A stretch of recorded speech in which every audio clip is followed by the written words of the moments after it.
So, welcome everyone to another episode of Confabulating. Today we have Professor Bartlett with us. Welcome, Professor. Thank you. I love your theme music. Thank you. Professor Bartlett is an English historian and medievalist, and he is a professor of medieval history at University of St. Andrews. Professor Bartlett wrote several books. One of them we will be speaking today, which is Blood Royal, Dynastic Politics in Medieval Europe. And just for you guys watching, I will leave the link for his book on our YouTube video. Once again, Professor, thank you so much. My pleasure, my pleasure. Professor, we can probably start by saying that, and getting your book as an example, because it's all about it. Can we say that political life was shaped by birth, marriages, deaths during medieval Europe, and why? Yes, that's exactly what I would say. That's the idea underlying the book. And I think that to approach it very generally, one of the things when you're studying medieval history you do is you can look at that world and you can say, well, what are the roots of our world in that world? That's a thing that's worth doing. And you can do that. Of course you can. You can look at parliament and towns and things like that. You can also say, what is that world? How is that world different from our world? And that's, I think, one of the things that makes that world different from our world, in that politics at that very high level is a matter of family, dynasty. That is the high politics. It's nowadays, of course, people might be very interested in Prince Harry and Meghan and the rest of it, but it's just gossip, right? But in the medieval period, those things actually were the politics. That was the politics, not general elections or referenda or any of that stuff. And so that was my starting point. And I don't think it's actually distinctive just of the Middle Ages. I think you could, certainly in Europe, you could bring it down much later than the Middle Ages. And if you go to non-European parts of the world, you will certainly see it there. And I make just tiny comparisons with other parts of the world, like China or the Islamic world and so on. But I thought I'd probably, covering medieval Europe, I thought that would probably be enough for one day anyway.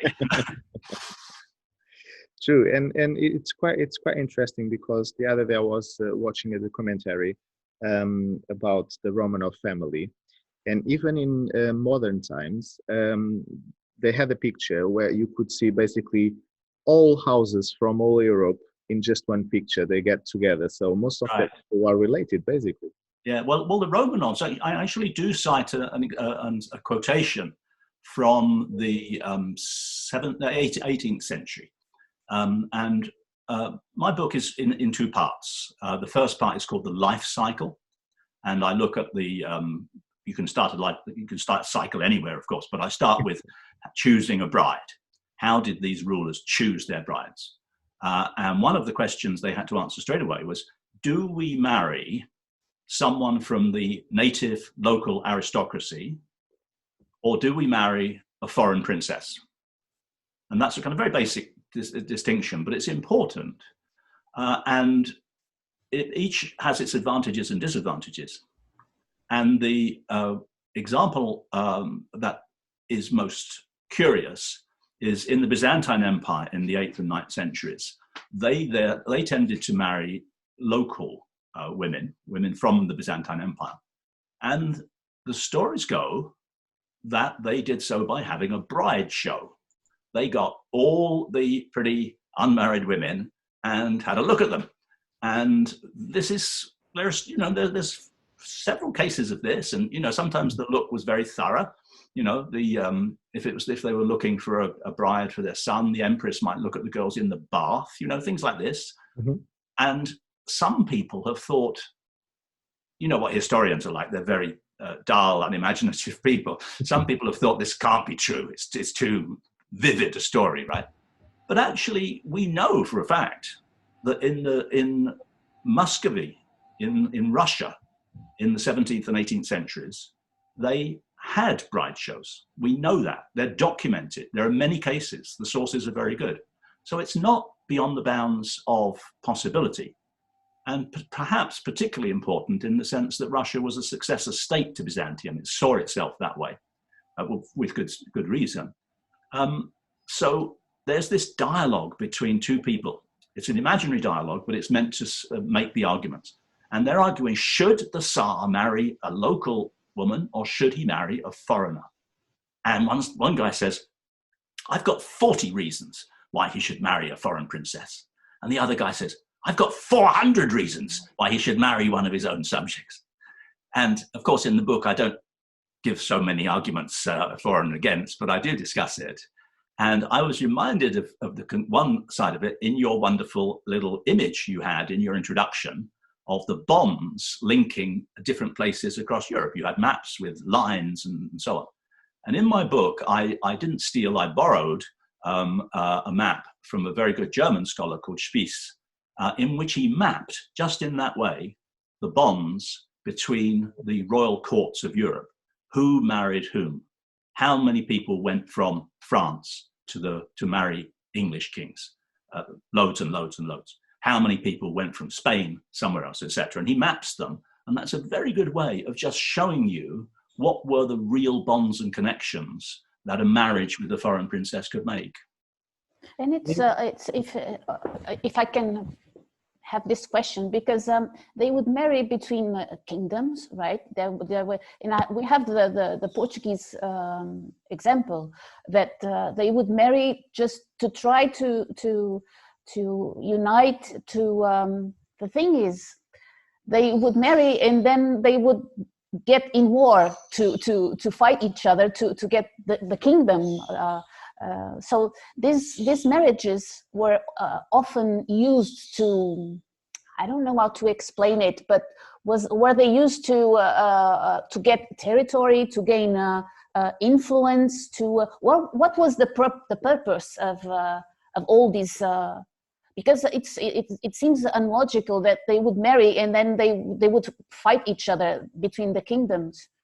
Yes. Well, I think that the main purpose of these things was to create alliances and to signify who you were dealing with, who were your friends and who were your enemies. And sometimes that was done at the end of a period of hostilities. A peace would be made and would conclude with a marriage between a ruler and maybe the daughter of the enemy. A good example that comes to mind is Richard II of England, who, as his second wife, married a French princess. And that coincided with what was going to be temporary, but he didn't know that, a temporary cessation of the 100 Years' War between England and France and so on. And the other thing you say, yeah, they could later on fight each other. Well, I think this is just how dynastic politics worked, because things were changing all the time. One of the classic ways that I discuss in the book is if you had a marriage and it didn't produce children, particularly because it's a patriarchal society, if it didn't produce sons, then there'd be a very strong inclination on the part of the male ruler to somehow or other get rid of that wife and get another one who might produce the sons. And there are many cases of that. So the situation is not one where you actually have, the bonds that are created by marriages, international marriages, are as changeable and vulnerable as almost anything else in this world. Because one of the general points I was making in the book, in fact, it recurs, and I talk about it in the very last pages as well, because dynastic politics is family politics. It's incredibly unpredictable. You don't know when someone's going to die. Yes. You don't know if a woman is fertile. Even if she becomes pregnant, you don't know whether it's going to be a boy or a girl. I mean, I came across a document that really struck me and that brings that out very clearly. In the 1130s, there's a succession crisis in the Kingdom of Aragon. And I won't go into the details, but it turns up that they actually have a female ruler, Petronilla. And Petronilla comes to the throne when she's tiny. She's 3 years old. and she needs someone to protect her. So at 3 years old, she becomes betrothed, not married, but betrothed to the Count of Barcelona, who is 23 years older than she is. So obviously, it's going to be a while before there's going to be sexual union. But eventually, she gets into her teens and she becomes pregnant. And while she was in labor, while she was pregnant and in labor, she issues a document. I couldn't believe it when I first saw it, because it begins, Ego Petronilla, Regina Aragonensium, laborans in partu. I, Petronilla, Queen of Aragon, in labor, lying in labor at Barcelona. So she's actually issuing this document. And what she has to do is she has to spell out what will happen if it's a boy, what will happen if it's a girl. All these are going to be, it's unknown, right? She's a 15-year-old girl giving birth for the first time. She's not at all sure she's going to survive. And she gives 2,000 gold coins to the churches of Barcelona and Aragon to pray for her. Because they didn't have gas or epidurals or anything like that, right? So that's what she's getting, divine help. And that just strikes me as the sort of the uncertainty that they must have felt all the time, and which we can then look back on and say they didn't know that was going to happen. And that's one of the things I think about dynastic politics, and dynastic marriages would be a classic example of that. Well, one of the persons who is watching us, he mentioned something quite interesting, because Professor mentioned about the females and how the kings try to find a suitable bride. But how did the dynastic system cope with, for example, a female rule? Right. I have a chapter in the book on female sovereigns. That is not the wives of kings or regents, but people who are actually recognized as ruling queens. And in the period and place I cover in the book, I cover Latin Christendom, that's Western and Central Europe, and Byzantium. I don't cover Russia and so on. I mean, I might use them as a little example, but I don't cover them. In that period, I look at the years 500 to 1500. And in that time and place, Latin Christendom and Byzantium, 500 to 1500, I counted 27 cases of ruling female sovereigns. And I'm very careful. I call it a provisional list, because maybe someone will say, what about X? You forgot about X. And I'm perfectly happy to be prepared for that. But I looked quite carefully and I counted 27. And there are patterns to female rulership. The very earliest cases of female rulership in what I'm looking at occur in Byzantium. There are 3 Byzantine empresses, because the title is Emperor, Empress in Byzantium. There are 3, and fairly isolated. And the first one doesn't actually pose a very good example for later, because she became empress by killing and blinding her son, who was the emperor. So that's not a good. That's not a good example we want to follow. Then there's a long gap. She's the Empress Irene. Then there's a long gap, and then there are 2 sisters who rule as co-empresses, joint empresses in Byzantium in the 11th century, Zoe and Theodora. And in the book, there's a picture of one of their coins with the 2 of them on it, side by side. And I think I took, if coins are issued with the female ruler's image, that's one implication that they're ruling in their own right. They're not ruling as a justice. And then the next in that area, the first one in Western Europe, is Urraca, Queen of Leon and Castile. And she is a sovereign in her own right. And she's the first one. And after that, they do occur. And they occur throughout the Middle Ages. They're very uncommon. They're not common at all. And there seems to be a geographical pattern that I can't explain, which is that almost all the female rulers I looked at, almost all the 27, are in Mediterranean and Iberian kingdoms. That's where we find them. And I don't know why that is. I can't think of an explanation, but it seems to be the pattern. But there are 27 of them. And even in the countries which didn't actually have female rulers, some countries didn't have female rulers in that whole period, there are sometimes in those countries provision made in, say, succession laws. they say, what will happen if the king dies without a son? And they often say the king's daughter will inherit. And she then the king did have a son. So she didn't inherit, but they looked at the possibility. Yeah, so the possibility was there. Yes, the possibility was there. So the female rulership is a kind of thin line with a definite geographical pattern and a chronological one. You don't get very, it's in Western Europe, there are none before Urraca, who becomes queen in 1109.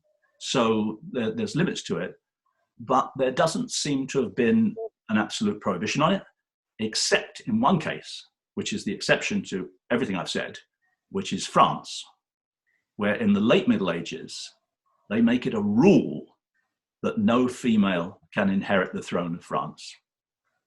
And if you look at that, it's the reason for it is one particular political crisis in the beginning of the 14th century.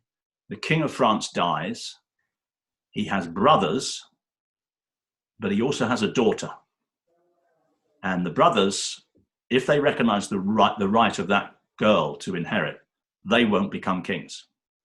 So one of the brothers has absolute urge to become king himself, which means he has to exclude his older brother's daughter. And in order to help him do that, he has people say, oh, the kingdom of France can't be inherited by a woman.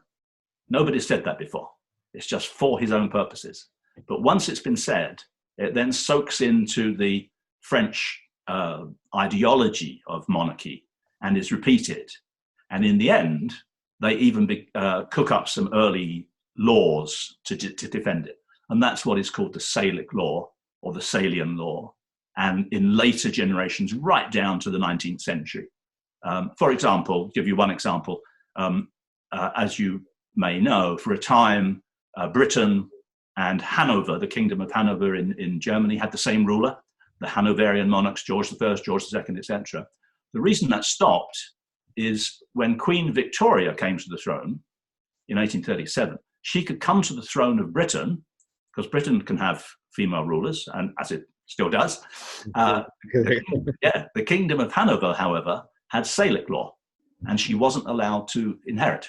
So a male relative had to inherit Hanover, and that's why that happened. So that Salic law had a very long-term future involving, some quite important things, but it was cooked up for one particular political purpose. In general, female rule seems to have been thought of as a possibility. And as I say, I dug up 27 cases altogether. Interesting. And we have a question from Matthias. He's watching live on Facebook. He said, what were the main advantages of marrying a local person with their own realm? Because marrying foreigners could form an alliance, and it's an advantage. So what could they get from marrying someone of their realm? The quick answer is they would also get an alliance, but an alliance of a different kind. Okay. Because the kings of medieval Europe could only rule with the support of at least some of their aristocracy. I mean, in almost all these countries, you have a dominant military aristocracy. The kings are expected to, the kings are brought up in exactly the same way as most of these male aristocrats. They're trained to ride, they're trained to fight with weapons, swords and lances.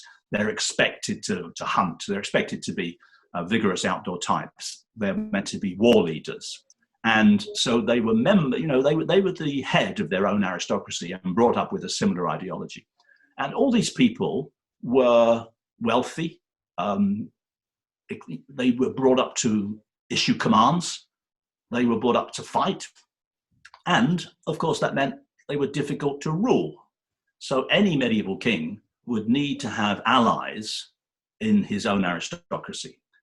And when they married a local, when I say local, I mean from their own kingdom, an aristocratic woman from their own kingdom, they were also forming an alliance with those aristocratic families. So they would get the support of those aristocratic families. And kings who were clever and politically able managed to do that without necessarily alienating all the other aristocratic families. The kings who did badly were the ones who couldn't play the game and balance and give people something and not give people something. And then once in a while, if they thought it was necessary, crush somebody, you know, crush a whole family. This was done, dispossession of whole families. So they were all kings all the time were living in a very dangerous and potentially unstable world of their own aristocracies. I mean, many kings are killed and dispossessed by their own aristocracies, not by foreigners. And a marriage could be a way of forming an alliance within the kingdom.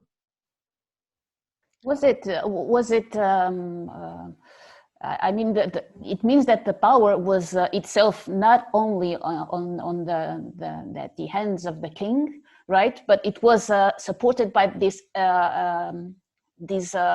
allies that they had.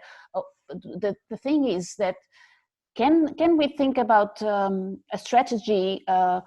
These dynasties, the way they were forged, was it also a thing to support the aristocracy? I mean, was the purpose of those wealthy families to have a king that would serve their purpose instead of their realm, because they were interested in their wealthy and where?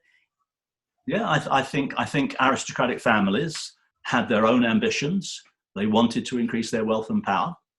And a king who was clever and able could convince them that the way they would increase their wealth and power was by supporting him. Yes. And the kings who failed to do that, or the kings who didn't play the game, it's partly a game of patronage. You know, how much do you give to people? If you give them land, they might be loyal, but you'll have less land. How much can you give them? Can you give them land by taking it away from some other aristocratic family? You know, so on and so forth. So that's the constant situation of a hereditary monarch in a world of a military aristocracy, dominated by military aristocracy. That's the game they have to play, the politics they have to play. Yes, but because I take the example for when Portuguese, we lost our king. I mean, we were from a short time. We were from Spanish. We belonged to Spain, to the Spanish rulers. But when we did it, when we recovered the power, it was the aristocracy who made it. I mean, they gave the power to that man, to John the Fourth, yeah. to go. That means that sometimes the power was not the people who were around him. Yes, as far as I know, I mean, it's 1640, isn't it, when the Gangsters come in? Yeah, I mean that's very, very close in time to the English Civil War, and the English Civil War, interpretations of the English Civil War vary very much, but it's sometimes been called the Revolt of the Nobles. So it's the aristocracy, the English aristocracy, who are attacking their own king, trying to get rid of him and decrease his power. They're not doing it in the way that happened in Portugal, with a return to the old royal family, because the Braganzas are descended from the old royal family, aren't they? They didn't want to depose the king, but although they were forced to in the end. And as far as I understand the 17th century, one thing that is happening in countries like France, what's happening is the king is attempting to make his aristocracy less toxic, less independent, less dangerous, and doing it partly by making them come to court. So that's when they build Versailles, and the aristocracy now comes to the royal court, and partly by alliance with other groups, maybe merchants or lawyers, that group, and so on. The situation I'm describing is really much before that, and sort of fully fledged world, where every king, I mean, so there's an English phrase, riding the tiger. You're doing something that is quite dangerous, but if you do it well, you can survive. And I think all medieval monarchs are riding a tiger, and the name of the tiger is their own aristocracy. Yes. And if Professor, obviously, like you said, there is probably, like you cited, probably 400 reasons for one side and 400 reasons for the other. But if Professor can give two three or two good reasons for why that they will marry inside of their own realm, or why they should marry outside of their own realm. If you could just point out like two or three major reasons, which ones will you point out? Well, I think it's this question of who do you want to ally with? You know, I mean, that's the question. And there are actually patterns in this. You can look at different dynasties, different periods, and see who's marrying whom. I'll give you a couple of examples. Okay, between 1066 and 1464, which is almost exactly 400 years, no English king marries an English woman. There is no marriage between an English king and an English woman in that 400-year period. They marry mainly French women, either relatives of the King of France or from noble families, the great noble families in France. And the reason for that is that the kings of England in that period also rule large chunks of France, because William the Conqueror was Duke of Normandy when he conquered England. He wasn't going to give up Normandy, and their lands actually became enormously important in France. So that is their political world. That's where they need their allies. And that's if they're making peace or whatever with the King of France, that's what they do, they negotiate marriages. And of course, some of those marriages were quite important. You were asking earlier on about whether it brought them land. There's a famous example. Eleanor of Aquitaine in the 12th century, she inherits the Duchy of Aquitaine. And Aquitaine consists of about a third of France. So she is the ruler of about a third of France. She's married to the French king. And the French king this way, and in reality at the time, the King of France, his power was really limited just to the area around Paris. He didn't really control the whole of France, although he was King of France. And by marrying Eleanor of Aquitaine, he acquired Aquitaine. So that is great for him, okay? But she doesn't give him sons. She gives him daughters. So he manages, by a device that I won't go into, but we could talk about, to actually end the marriage. And immediately, Henry of Anjou snatches her up and marries her. And Henry of Anjou then becomes Henry II of England. So he is also ruler of half of France. Yeah, he's inherited Normandy from one side, Anjou from another, and now he's married Eleanor of Aquitaine. He rules half of France. So that's one of the things that this marriage choice could do. But then you look at other rulers. I mean, the Carolingian kings who ruled over what is now France and Germany, the Frankish Empire, in the 8th and 9th centuries. They tended to choose their brides from aristocracies within the empire. And in that way, they'd have a connection with a locality in their empire. And their empire was huge. I mean, at its greatest extent, it ran from Barcelona to Hamburg and from Brittany to central Italy. It was really huge. And so controlling that and having links with local aristocracies was really very important.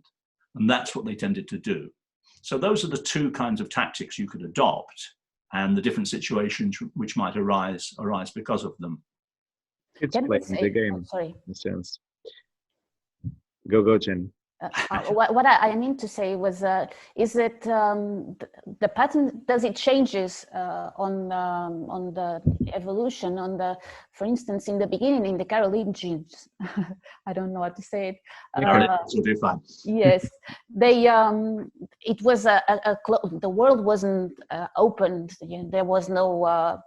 I mean, it was open, but you know there were no such, not the markets. I don't know the word, but I'm the trading. I'm sorry. All right. Trading. Yes. So we don't see the world as open as we see it now, not as global as we see it now, not even in the modern era. But the thing is that the time goes and the world starts to open to conquer the Portuguese. They went on to find another places. So the world starts to be more global. Do we have a change between the way they would marry before in a more closed world than after this global was that a need to get these alliances from other places to control those places because they were so?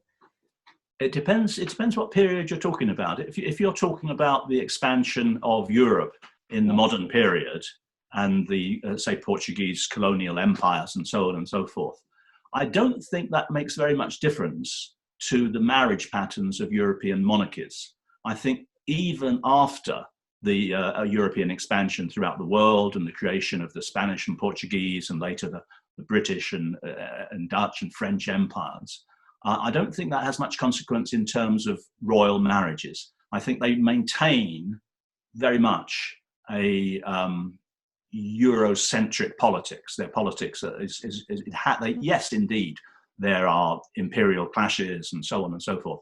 But at the level of dynastic politics, it's still European, just mainly European. If you look at it slightly differently, slightly earlier, many years ago, I wrote a book called The Making of Europe. And one of the things I'd argued there was that over the course of the Middle Ages itself, there is an expansion out from a central core, so that the Carolingian Empire and the Anglo-Saxon kingdoms and so on, that is really Western Christendom. It's right. But then as you go through the centuries, other parts are brought into that world. Eastern Europe, Poland, Hungary, Bohemia, Scandinavia, Sweden, Norway, Denmark, all these places. And then there's expansion into the Mediterranean. For example, in the Iberian Peninsula, obviously, there's the expansion of the Christian kingdoms to the south. In southern Italy, you have the creation of what you might call a colonial kingdom, the Kingdom of Sicily, and then, of course, the Crusades. And so if one thinks of that as an expansion, like prior to Columbus in 1492, but nevertheless an expansion, one of the things that happens during that period of expansion is, yes, one of the first things that happens is dynastic contact between those new areas and the old areas, so that you get into marriage and princesses going backwards and forwards across into those new areas. And that's one of the ways, apart from conversion to Christianity, obviously, that's one of the ways in which those new areas are integrated into the system, the dynastic system. And, you know, by the end of the Middle Ages, having an English queen who was born in Bohemia in Eastern Europe, or Central Eastern Europe, is absolutely standard. You know, it's common. And marriages between the Scandinavian monarchs and the princes of Germany, these things are happening all the time. One of the things I did look at, which we haven't mentioned so far, is just the psychological effects for the women, because they were very often, if they were married to a foreign ruler, a prince or a king of a foreign country, they were very often sent there quite young. Sometimes they were sent there after an agreement was made that they would marry when they reached marriageable age. And in the Western Church, the age of marriage for girls was 12, so they couldn't actually marry before 12. Although you could grant an exemption, they could be married earlier if the church allowed it, a special case. But they were very often sent abroad much younger than that, because they had to learn the language and they had to learn the customs of the countries they were going to. And they were very often very homesick. You know, you can tell there are poems about how homesick they get if you're a young girl. Suddenly they're in the new environment, basically. The new environment, and there's some nice things. Eleanor of Castile, who married Edward I of England, and they had a very long marriage, and it produced lots of children. And there's no evidence to believe it was anything other than a happy one. But even after she'd been living in England for 30 years or something, she would still make a special point of having people go down to the ports in the south of England to buy olive oil and pomegranates. These are the things she wanted. That's what she missed from home. And some of these women were they had to fit in somehow. And I have a discussion actually of women, young or girls, probably we would call them women or young women or girls, who were sent to marry in a foreign court. And they had to change their names because their names sounded so weird and foreign that they didn't fit in. And there's a case, a German noblewoman called Bertha of Sulzbach, Bertha, and she sent off to Byzantium to marry a member of the Byzantine imperial family, and she has to change her name to a Greek name. And not only that, the local court ladies get very, very catty and critical of her, but she doesn't wear eyeliner. That's everyone in Byzantium wears eyeliner, and she doesn't. And you just get this picture of this poor German girl, you know, she has to change her name, and everyone is down on her because she doesn't wear eyeliner. And so that's the sort of the psychological side of this, because there's the political side of it, but then they are teenage girls going out into a strange world. It's not only the strange world, but at the same time, they were completely stripped for their identity as well sometimes. Yes. Yeah. And how were they welcomed? I mean, the people from that kingdom would normally welcome the foreigner princess, or was it? You get cases of people who managed quite well in their new environment, but also cases different kinds. I mean, I've mentioned the young girls who felt alien and alone, probably, but there are also cases where the host country, the new country, the country where they're going to, it got very critical of the women, and particularly if they came with a whole load of people from their own country, because of course they might come with relatives or hangers-on or churchmen or whatever, and all those people would be liable to get patronage and help if she's being married prior to becoming a queen, right? I mean, they're, well, our sister has become Queen of Hungary, let's go to Hungary, they say. And this happened, and you got cases of antagonism. Sometimes it's just simple criticism, in particular for bringing new customs. They think these foreign women are coming with new customs. And there's a wonderful account. This is a woman who's coming from the south of France to marry a German king, and it's been very critical. There's a couple of examples. One of the ones I remember particularly is a long list of all the things that this foreign woman and her followers do. And their clothes are outrageous. They're just obscene. And they cut their hair in a funny way. They cut their hair all the way around. And little things like that, which really, you know, are visible things. They're very visible things, right? Your identity is a very visible thing in the Middle Ages, I think. And so there's that kind of criticism. And then it gets more serious if it becomes political. I mean, there is actually the case of a German noble who becomes Queen of Hungary. And there's a big squabble between the Hungarians and the Germans. And she's attacked by Hungarian nobles, and they're about to kill her. And she stretches out her hands saying, please spare me.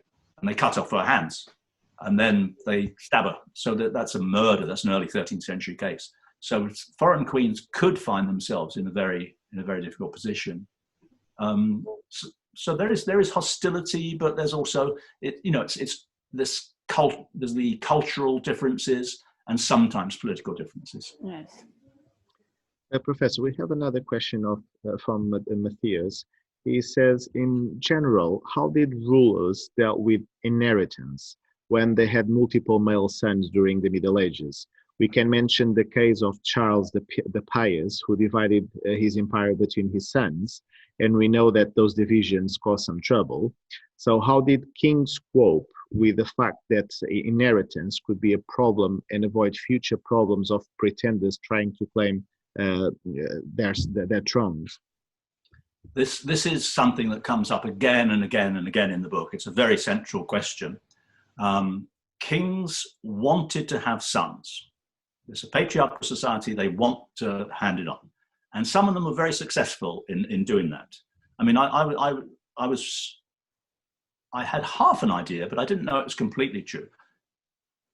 Between 987 and 1848, that's a really long time, every king of France is a male line descendant of the guy who became king in 987. It's a completely unusual biological phenomenon. So they've succeeded in transmitting the throne in the male line. They're all descendants, father, son, in the male line, from 987 to 1848. That is really remarkable. But most kings didn't manage to do quite so well in that respect.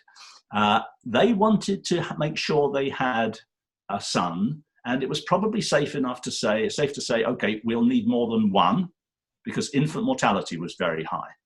Infant mortality was very high. You could have 2 sons, 3 sons, and then they could die. Here in Scotland, there's a famous, well-known case because it was an enormous crisis. It led to a disputed succession. It led to an invasion by the English. In the long run, it led to the film Braveheart. So it's got quite a lot of weight behind it. Alexander III, King of Scots, he had 2 grown-up sons. They were adults. They both died in a couple of years, and then he died himself. So that's the line cut, right? You can approach this another way. In some countries, in some periods, there was the willingness to recognize the sons of a king by whatever woman he slept with. Didn't have to be his wife. He could, in some situations, he could have also, so they were called concubines, legally recognized, but not the wife. In some cases, he could sleep with whoever he wanted, including slaves in the early period. All those would have a claim to royal blood. And that way you ensure that the line continues, but you only do it at the expense of having fantastic competition between all those sons, right? You have too many sons. The situation that I looked at mostly was the family structure that had been created round about 1000, say, and partly in line with what the church said. And the church, the Western church, was quite clear that men were meant to have only one wife at a time, and the rules for dissolving a marriage, saying a marriage is over, were really quite strict. And that meant that you have this much more monogamous and nuclear family. And in that, the situation is, yes, you've got to get a son, and there are ways of trying that. You can get a marriage dissolved if the woman doesn't give you a son. That was done many times. If you just have one son, it's hanging by a thread. What happens if he dies? If you have several sons, then we get back to the question that I am answering the question here. What do you do about that? How do you ensure that the brothers get on, or at least survive?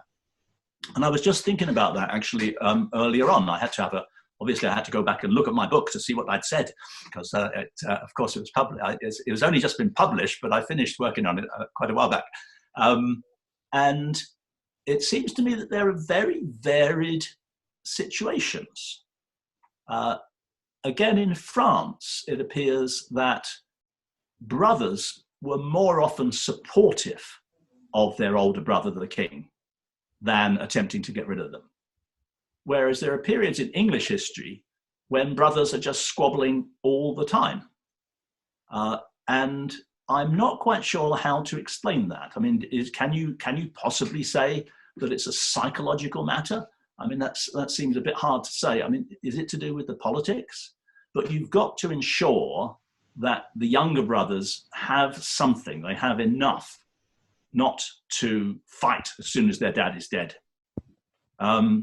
There's a Spanish chronicler who is discussing the family succession in Spain, in Castile. And he says, fathers' funerals have often been moistened by the blood of brothers. Because as soon as the dad is dead, then, okay, it's a grab bag. Who's going to get it? And the younger brothers, did they have rights? I mean, we think of, primogeniture, the oldest gets it. But that wasn't the case everywhere, and it wasn't what everyone thought. And it was something that, in some systems, brothers were reckoned to be the appropriate person to succeed. In Irish monarchy, the native Irish monarchy, it was just presumed that when a king died, he would be succeeded by an adult male relative. If the king happened to have a little boy as his son, they wouldn't be interested at all. So it would then go to a brother or a cousin. This is how it went. But in most of the monarchies, you tended to have this straight line of descent. That was the ideal. And brothers something had to be done for them.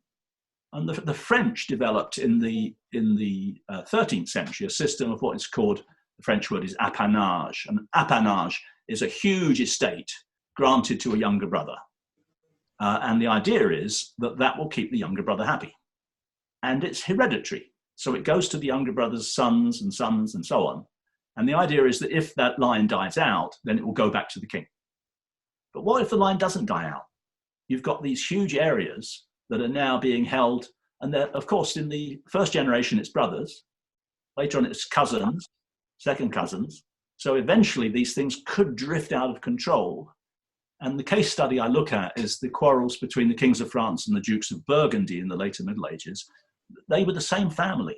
They were both descendants in the male line from the Capetian dynasty of France, but they had now become so separate, and the lands that had been granted to the dukes of Burgundy got so large that it posed a threat to the kingdom itself. So every option you take in the world of dynastic politics, how to deal with this problem, how to deal with that problem, every option you take will create other problems. And there's no straightforward ultimate solution to any of these dynastic issues. Professor, to be truly honest, I will be here hearing from you the whole evening. However, we don't want to hold you much longer. I have just one last question.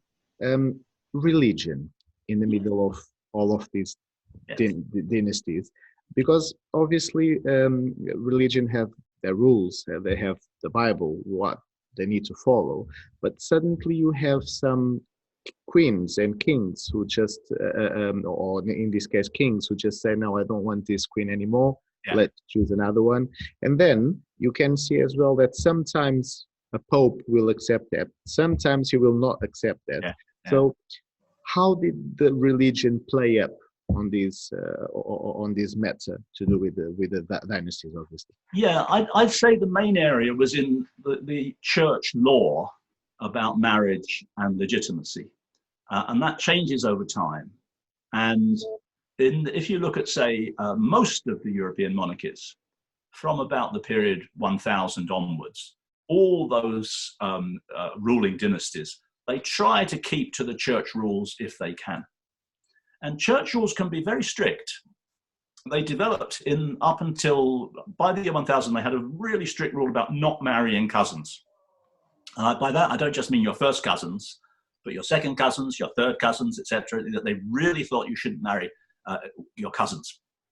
And you have cases of kings trying to observe that. It's been speculated, for example, that there's an 11th century king of France who marries a Russian princess. Now that's rather unusual, but of course it is a way of making sure that she's not a cousin, because he had no cousins in Russia. I rather like that case, because we have a document surviving from that period in which the queen writes her name, and she writes it in Cyrillic script. And the rest of the document is all in Latin, and then the queen writes hers in Cyrillic. I rather like that. But be that as it may. And the other question that comes up in relation to church law, I'm talking really about church law rather than religion in general, right? I'm talking church law, is the question about whether children born when the parents weren't married are legitimate or illegitimate and could inherit. And the rules about that change as well. So those are the two areas where you get the things coming together. In the end, the rules about not marrying your cousins turned out to be very useful for kings who wanted to get rid of their wives.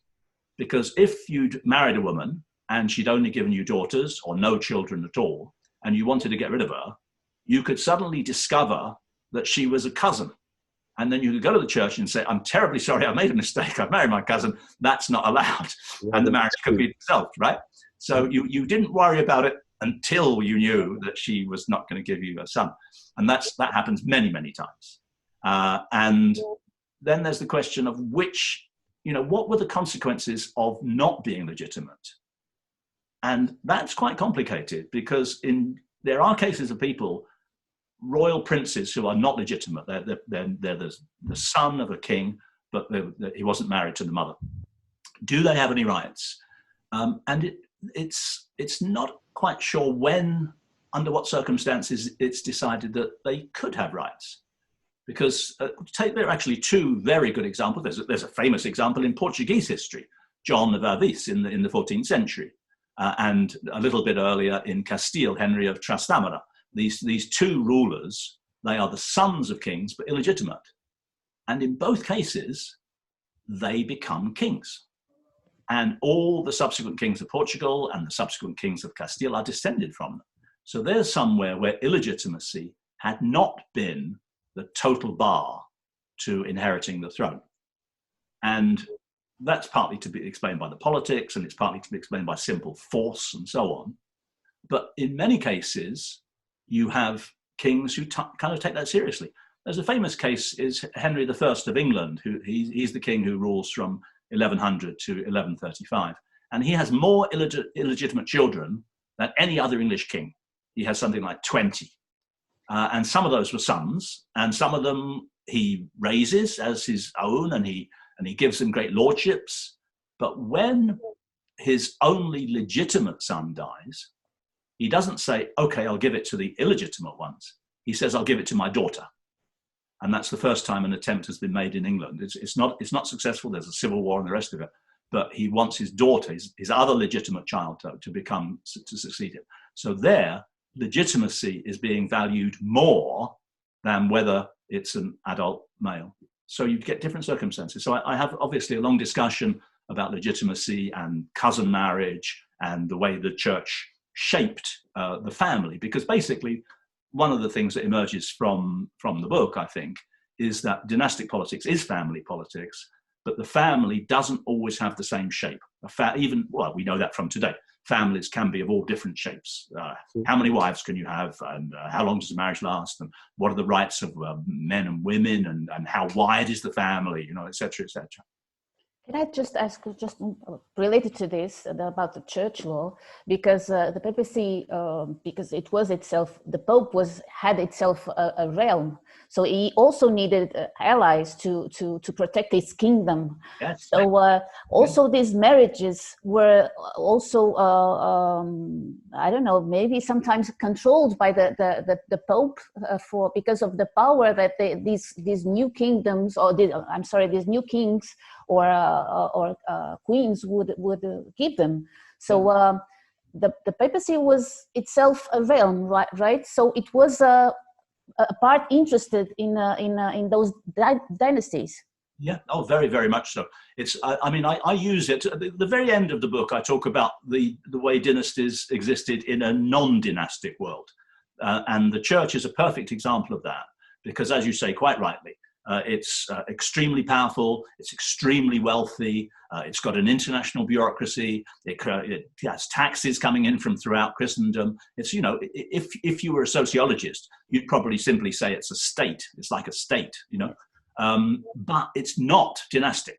That's the crucial thing. Or it shouldn't be, popes are not meant to be succeeded by their sons. Yes. It doesn't happen all that their time. own law, yes. Yeah, exactly.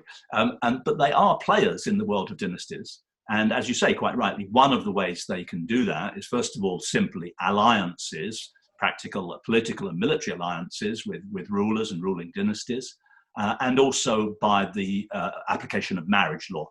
And I have many cases of that, where there is a situation where a given king, the Pope doesn't think that his marriage behavior is correct, and he attempts to get him into line. And sometimes he does, and sometimes he doesn't, and so on. But it's exactly that. I would agree exactly with what you said. Thank you. I would like to remind people who is watching us that obviously they can have your book. The easiest way is through Amazon. They even have the ebook format, which is the one that I have. And just to let people know as well that when we post the video on YouTube, I will have a link directly for Professor Bartlett's book. Professor, thank you so much. It's been a great pleasure. I've enjoyed it very much. Thank you so much. It was very, very good. Thank you so much. It was an honor. Thank you so much. And thank you for everyone who is watching us. Thank you so much. That's great. Thank you. Bye-bye. Bye-bye. Bye-bye. Bye-bye.